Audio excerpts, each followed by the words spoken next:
नमस्कार बच्चों, आज हम सीखने वाले हैं 10वीं कक्षा का जो लेसन नंबर 10 है। उसका नाम है ठेस। इसके रचनाकार का नाम है फणीश्वरनाथ रेणु। सबसे पहले हम लेखक का परिचय पढ़ेंगे।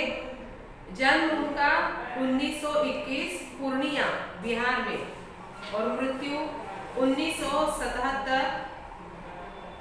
हिंदी कथाधारा का रूप बदलने वाले फणीश्वरनाथ रेणु जी को आजादी के बाद के प्रेमचंद की संज्ञा दी जाती है। आपकी कहानियों और उपन्यासों में आंचलिक जीवन की धुन, गंध, लय, ताल, सुर, सुंदरता, कुरूपता स्पष्ट रूप से दिखाई पड़ती है। आपकी भाषा शैली में एक जादुई असर मिलता है। उन्होंने जो प्रमुख कृतियां लिखी है उनके नाम देखो। मैला आंचल, प्रतीक परिकथा, जुलूस एक उपन्यास, एक आदमी रात्रि की महक, ठुमरी, अच्छे आदमी ये कथा संग्रह है, ऋण जल धन जल, नेपाली क्रांति कथा, रिपोर्टाज आदि। अभी ये जो लेसन है इसके बारे में देखो क्या कहा है। गद्य संबंधी देखो। प्रस्तुत आंचलिक कहानी बिहार के ग्रामीण जीवन पर आधारित है।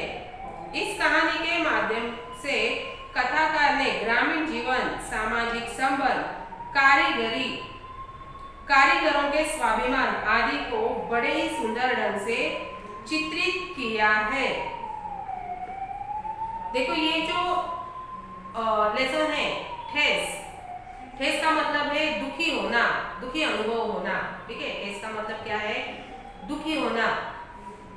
अभी ये जो इस लेसन में एक सिरचन नामक है, ये ग्रामीण भाग में रहता है और वो मेहनती है। भी ये एक कलाकार है, कारीगरी उसके नस नस में भरी हुई है। अभी देखो ये जो कलाकार होते हैं ये कोई भी जाति के हो, धर्म के हो या वर्ग के हो, ये लोग क्या करते हैं, उनको अपनी कला पर स्वाभिमान होता है, अभिमान होता है। ये जो कलाकार होते हैं वो अपने स्वाभिमान के मूल्यों को अच्छे से जानते हैं, समझते हैं और उन स्वाभिमान की मूल्यों को किसी तरह की ठेस न पहुंचे, इसके लिए वो बहुत ही प्रयत्नशील होते हैं। अभी ये जो कारीगर होते हैं या कलाकार होते हैं वो क्या करते हैं, अपने स्वाभिमान को कोई ठेस न पहुंचे इसके लिए वो ज्यादातर प्रयत्न करते हैं। यदि कोई उनकी जाति पर या नाम पर उनको कोई कुछ भी बोल देता है या उसके स्वाभिमान को ठेस पहुंचती है तो वो कतई बर्दाश्त नहीं कर पाते। अभी ठीक इसी तरह यहाँ पे ये जो ठेस लेसन है, यहाँ पे एक सिरचन नामक पुरुष है, कारीगर है, वो ग्रामीण उसका जीवन है, ग्रामीण भाग में वो रहता है। ठीक है, अभी उसको अपने जो कला उसके अंदर होती है उस कला का उसे स्वाभिमान है, वो भी क्या करता है, अपने स्वाभिमान की रक्षा करने के लिए हमेशा तत्पर रहता है। यदि कोई उसके काम में नोक-झोंक करे या ताक-झाक करे या भरा भूला उसे कोई बोले तो वो क्या करता है, वो लिया हुआ काम अधूरा छोड़कर वो वहां से चला जाता है, क्योंकि वो अपनी मतलब वो कतई बर्दाश्त नहीं कर पाता है कि उसके मूल्यों को कोई ठेस पहुंचे। अभी ये जो लेखक है फणीश्वरनाथ रेणु, ठीक है, अभी ये जो लेखक है, लेखक की जो चाची है वो चाची भी ये सिरचन के ऊपर ऐसी जड़ी बूटी बातें करती है भरा भूला के लिए, इसीलिए उसके मन में एक ऐसा गहरा चोट लगता है, मतलब उसको एक ठेस लगती है, वो दुखी होता है। अभी वो ऐसा क्यों कहती है और मतलब वो क्यों करती है, ये हम आज के लेसन में देखने वाले हैं। ठीक है, अभी हमारे लेसन का नाम मैंने क्या बताया, ठेस। ये एक पूरक पठन है। हम पहले लेसन पढ़ेंगे। खेती बाड़ी के समय गांव के किसान सिंचन की गिनती नहीं करते। लोग उसको बेकार ही नहीं बेगार समझते हैं। इसलिए खेत खलिहान की मजदूरी के लिए कोई नहीं बुलाने जाता है सिरचन को। क्या होगा, उसको बुलाकर दूसरे मजदूर खेत पहुंचकर 1/3 काम कर चुकेंगे, तब कहीं सिरचंद राय हाथ में खुरपी डुलाता हुआ दिखाई पड़ेगा। पगडंडी पर तौल तौल कर पांव रखता हुआ धीरे धीरे मुफ्त में मजदूरी देनी हो तो और बात है। अभी देखो यहाँ पे खेती बाड़ी की बात कही है। भी ये जो मजदूर होते हैं, देखो ये जो भारत गांवों और खेतों का देश है, ठीक है। यहाँ पे खेती है, खेत है, तो मजदूर भी आवश्यक है। अभी खेती करने के लिए मजदूरों की जरूरत होती है, आवश्यकता पड़ती है। किसान और मजदूर एक दूसरे के पूरक होते हैं, ठीक है। अभी मजदूरों के बिना खेती असंभव है। किसानों को हमेशा इन मजदूरों का सहारा लेना पड़ता है।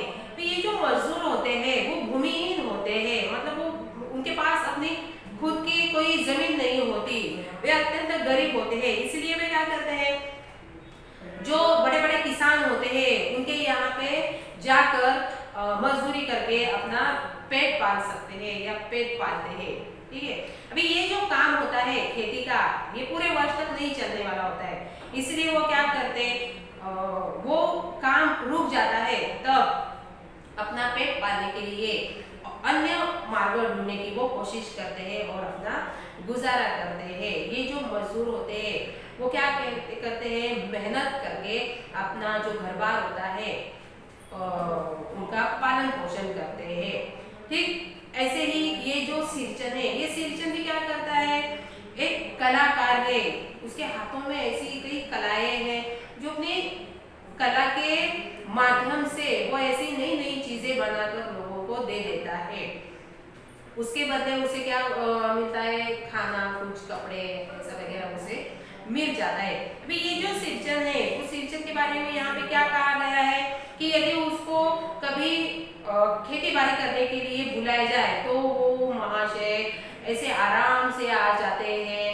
मतलब जो पहले मजदूर आकर उनका काम क्या हो जाता है, आधा हो जाता है, तब तक ये जो सिरचन है वो हिलते डुलते हुए ऐसे आराम से वो आ जाता है। क्योंकि वो क्या करता है, मतलब जो मजदूरी होती है वो मजदूरी करके जो उसको लोग क्या करते हैं, पैसा नहीं देते, उसको पेट भर खाना खिलाते हैं।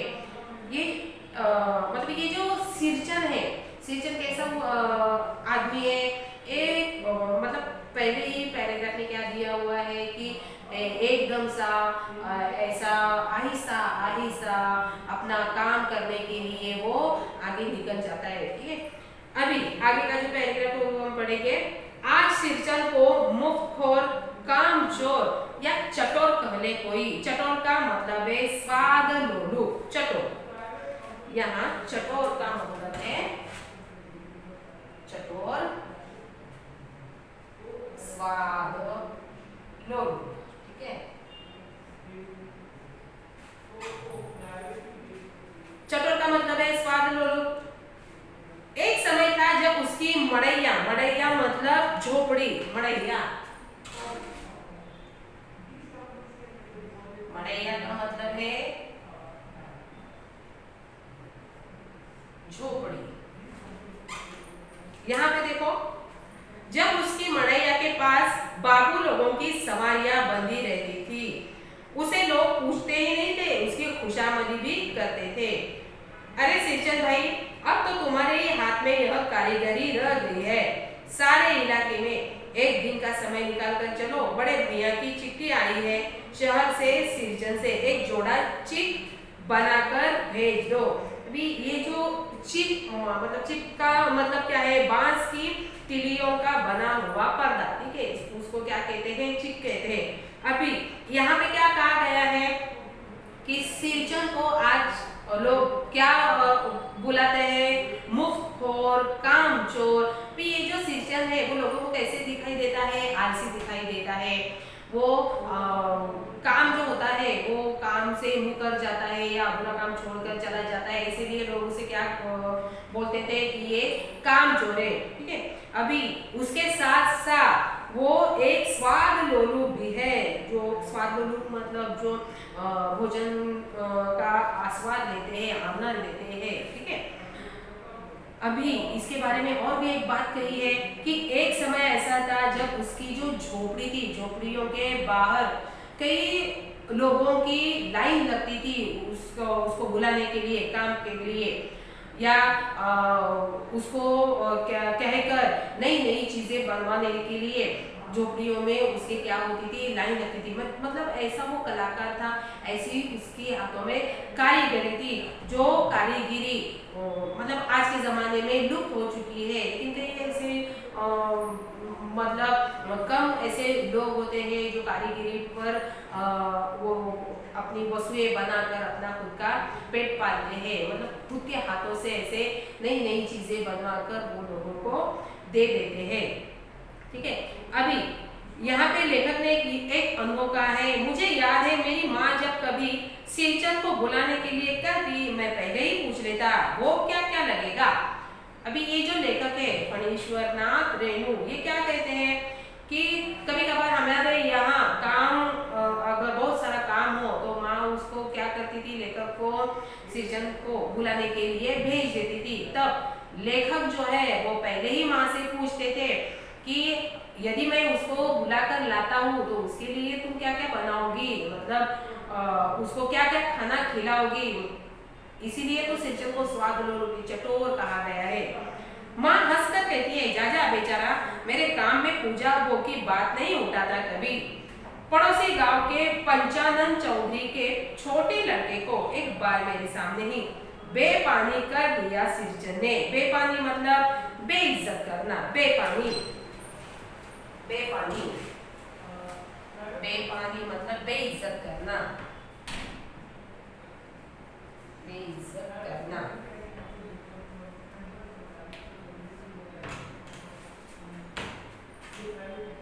यहाँ पे उसकी जो माँ है वो माँ क्या कहती है कि एक बार मेरे सामने ही बेपानी कर दिया था सिरचंद ने, तुम्हारी भाभी नाखून से काट कर, नाखून से काटना मतलब थोड़ा सा देना, नाखून से काट कर तरकारी परोसती है और इमली का रस डालकर कढ़ी तो हम मामूली लोगों की घरवालियां बनाती है। तुम्हारी भाभी ने कहाँ से बनाना सीखी है। यहाँ पे ये जो लेखक है वो अपना अनुभव बताते हैं। अनुभव बताते समय वो क्या कहते हैं कि उनको एक बात अच्छे से याद है कि उसकी माँ जो है वो अगर सिरचंद को कभी बुलाने के लिए बोलती है तो पहले ही लेखक क्या करते हैं, अपनी माँ को पहले ही बोल देते कि भोग में क्या क्या लगेगा। ठीक है, अभी ये जो माँ है वो तो बेचारी शांत है। सिरचंद के जो कारीगरी है, कला का, वो हमेशा ही सम्मान करती है। इसीलिए ये जो सिरचंद है लेखक की माँ का भी आदर करता है। ठीक है, ऐसी वो लेखक की माँ है।